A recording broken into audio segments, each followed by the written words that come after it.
Os pasos estánse dando segundo o previsto para que Vilagarcía poida dispoñer dun novo centro de saúde. Os terreos onde se sitúa a vella comandancia da Mariña son o lugar escollido para construir o novo ambulatorio. Uns terreos que xa son propiedade do Concello grazas á compra asinada este venres coa autoridade portuaria. Son unha parcela de, según a superficie catastral, 4.500 metros cuadrados que a partir de agora, como decía, son de titularidade do Concello, pero con unha única finalidade, que é conseguir, por fin, ese centro de saúde que levamos tantos anos demandando os vilagarciáns. A compra tivo un custo de máis d'1 millón de euros.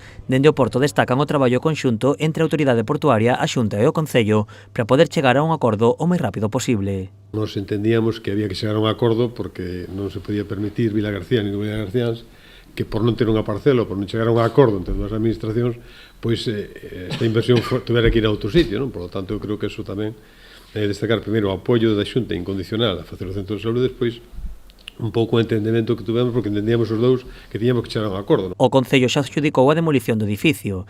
A previsión é que os traballos comecen a finais de xaneiro cun prazo de execución de 2 meses. Posteriormente, a parcela será cedida á Xunta para a construción do novo centro de saúde. A Consellería xa comezou coa redacción do proxecto. Nos o que sabemos que estaba no proceso de adxudicación da redacción do proxecto, que o saiba está adxudicado os redactores.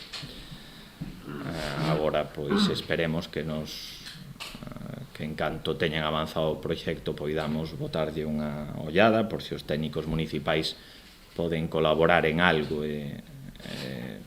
para que sexa o mellor centro de saúde posible para Vilagarcía.